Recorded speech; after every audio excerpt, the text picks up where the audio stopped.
Syria की राजधानी में हुए कथित इजरायली हमले के बाद से मिडिल ईस्ट में तनाव चरम पर है। हमास के खात्मे से शुरू हुई गाजा की जंग अब इलाके से बाहर जाती हुई दिखाई दे रही है।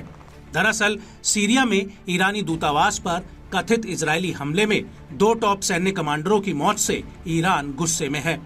ईरान ने इस हमले का इजरायल को कठोर जवाब देने की धमकी तक दे डाली है।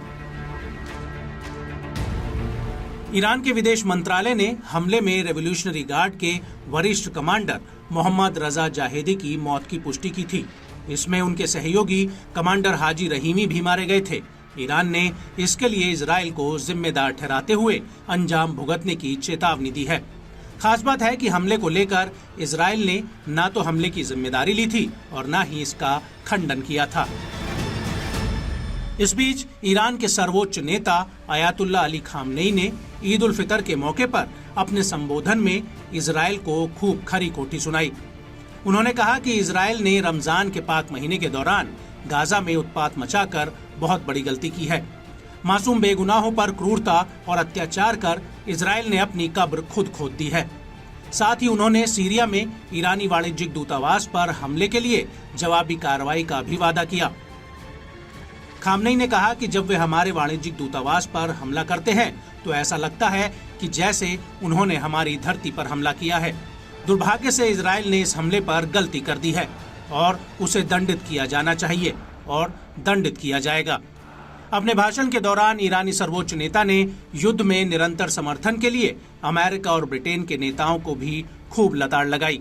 उन्होंने कहा, पिछले सालों की घटनाओं में पश्चिमी देशों की सरकारों ने पश्चिमी सभ्यता के दुष्ट स्वभाव को खुलेआम दुनिया के सामने रखा है। गाजा में खूनी घटनाओं ने इस साल के पवित्र महीने रमजान के दौरान दुनिया भर के मुसलमानों के लिए कड़वी यादें दी हैं। इजरायल महिलाओं, बच्चों और बुजुर्गों पर हमला कर रहा है क्योंकि वो फिलिस्तीनी लड़ाकों को हराने में विफल रहा है। ईरानी धमकियों के बीच इजरायली विदेश मंत्री इजराइल काट्स ने खामनेई पर तीखा पलटवार किया है। उन्होंने कहा कि अगर ईरान अपने इलाके से हमला करता है तो इजराइल जवाब देगा और ईरान में हमला करेगा। माना जा रहा है कि इजराइल ने संभावित ईरानी खतरों की पूरी तैयारी कर ली है। ईरान के जवाबी हमले की धमकी के बाद इजरायली रक्षा बल ने सभी सैनिकों की छुट्टियां कैंसिल कर दी हैं। इजरायली सेना ने हवाई सुरक्षा को बढ़ावा देने के लिए तैयारियां पुख्ता कर ली हैं।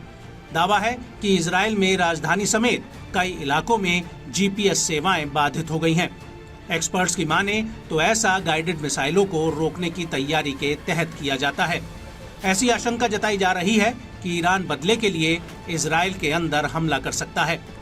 ईरान की धमकी के बाद आईडीएफ के प्रवक्ता रियर एडमिरल डेनियल हैगरी ने कहा कि इजरायल अपने खिलाफ हर खतरे को गंभीरता से ले रहा है और लड़ाकू विमान हर हालत के लिए तैयार हैं।